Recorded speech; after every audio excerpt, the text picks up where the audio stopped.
我從以前到現在做過最傻嘅事，就係成日考慮呢樣，顧慮嗰樣。做人好似行鋼線咁，左邊驚跌，右邊又驚撞，前怕狼後怕虎，搞到自己一步都唔敢行大。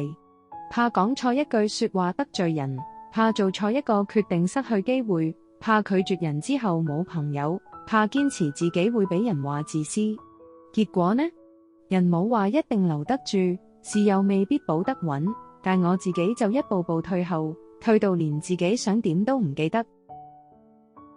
以前我成日同自己講，算啦，忍下啦，和氣生財。人哋叫我幫手，我明明好攰，都會笑住話得。人哋臨時改主意，我明明好唔舒服，都會話冇所謂。人哋講嘢踩到我底線，我都只係心入面挨一口氣，表面仲要扮大方。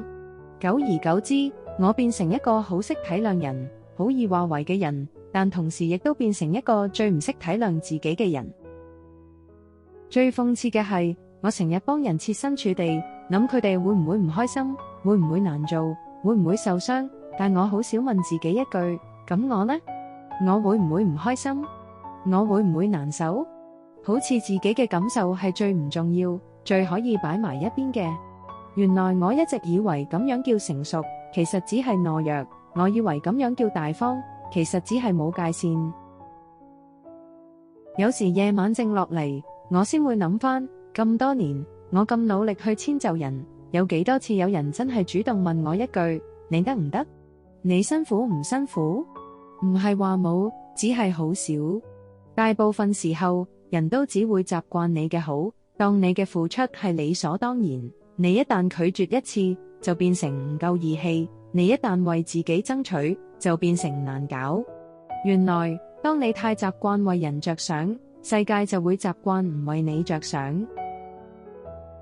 我終於明白，怕得罪人，其實係怕失去，但真正會因為你講真心話，守自己界線而離開嘅人，本身就未必真係屬於你。你成日縮細自己去迎合人，只會吸引到鍾意你縮細嘅人。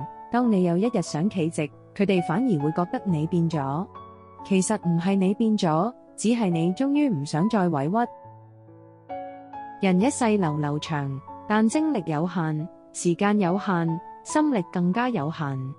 你每一次為咗討好人而壓抑自己，都係消耗緊自己嘅能量。你每一次明明唔想，卻逼自己點頭，都係對自己嘅一次背叛。久而久之，你會發現自己好攰，但又講唔出點解會咁攰，因為你攰嘅唔係身體，而係個心。我而家開始學識咗一樣嘢，凡事先問自己一句：我想唔想？我舒服唔舒服？如果答案係唔想、唔舒服，我就試下誠實講出嚟。唔係要同人對抗，而係要對自己負責。拒絕唔代表無情，堅持唔代表自私，有界線唔代表難相處。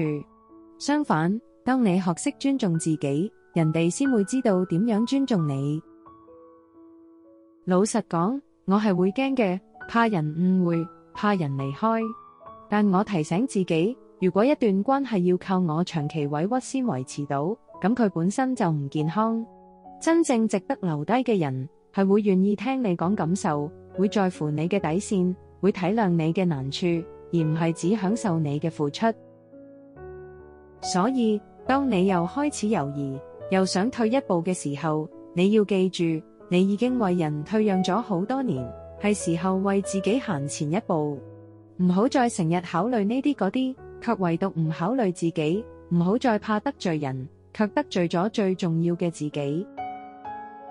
做人唔需要咁辛苦去討好全世界，你做得幾好，都總有人唔滿意。但只要你對得住自己，至少夜晚瞓得着，心入面踏實。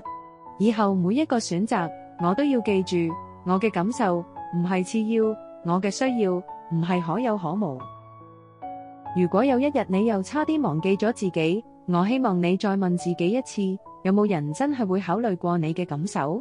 如果答案唔肯定，咁至少你要學識第一個為自己考慮，因為呢個世界上陪你走到最後嘅，始終只有你自己。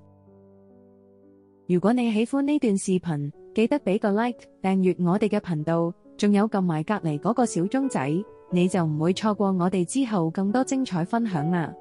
多謝支持。